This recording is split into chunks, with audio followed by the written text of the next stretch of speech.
Magandang araw mga kaalagang natural. Ako nga po pala si Doc Anton Roquel, nagbabalik para sa isang topic. So ito yung mga vitamins o mga minerals na dapat nating inumin araw-araw.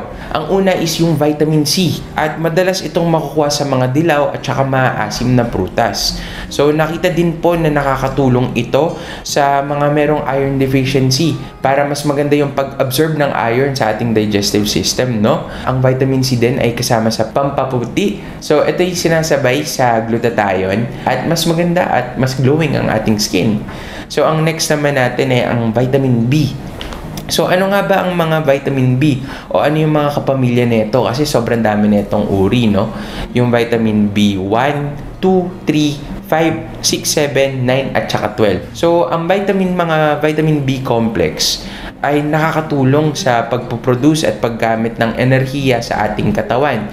Kumbaga parang isipin natin ito yung tumutulong sa mga electrical signals ng ating katawan para hindi tayo nagkakaroon ng yung parang tumutusok-tusok na pakiramdam sa dulo ng mga daliri natin or nagkakaroon tayo ng parang pamamanhid or nagkakaroon tayo ng mga cramps.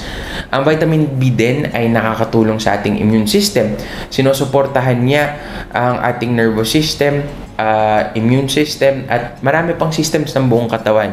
Useful din po ang vitamin B para sa mga merong problema sa pagtulog, sa merong fatigue, at lalo na dun sa mga ibang uri ng anemia. Yung vitamin B9 na folate or folic acid na kinakailangan ng mga buntis para maganda yung development ng kanilang mga anak or yung mga baby nila sa loob ng sinapupunan, no? Ang susunod natin dyan is yung vitamin A. So, yung vitamin A, madalas na alam na natin yan para sa mata, para mas maganda yung or mas malinaw yung mata. Madalas na makukuha natin yan sa mga orange na pagkain, yung mga carrots, papaya, diba? So, kalabasa, yan, matataas yan sa mga vitamin A natin. Ang susunod naman ay ang vitamin E. So, siguro alam nyo na or naririnig nyo na madalas na kapag umiinom ka ng vitamin E, mas glowing or mas maganda ang iyong kutis, no? Dahil ito ay isa din sa 4 na vitamin na powerful antioxidants nga po, no? So, nagbibigay siya ng glowing skin. So, ang next natin po ay ang vitamin D. So, alam nyo po ba na ang vitamin D naman ay nasisynthesize or nabubuo sa balat sa tulong ng araw. Yes po, tama ang pagkarinig niyo. Pag tayo naaarawan, lalo na yung araw ng medyo maaga-aga pa, mga around 6 to 8 o'clock ng umaga, yung hindi pa masyado masanting, ito yung pinakamagandang oras na nagpapaaraw tayo kasi ito yung pinakamagandang absorption natin or yung pag-synthesize natin ng vitamin D. Para saan nga ba ang vitamin D? So, ang vitamin D po kasi ay tumutulong sa pag-absorb ng calcium. Mas nakakatulong sa pagpapatigas at pag-develop ng ating mga buto, no?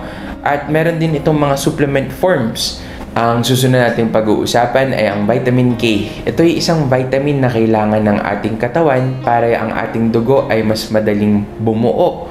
Lalo na kung tayo magkakaroon ng sugat para hindi tayo tuloy-tuloy na nagdudugo sa isang area at hindi tayo magkaroon ng infeksyon. So, ito yung pagbuo ng langib or ng scab sa lugar kung saan tayo nasugatan. Makukuha natin ito madalas sa mga green leafy vegetables, sa fish oil, at saka sa mga karneng kinakain natin.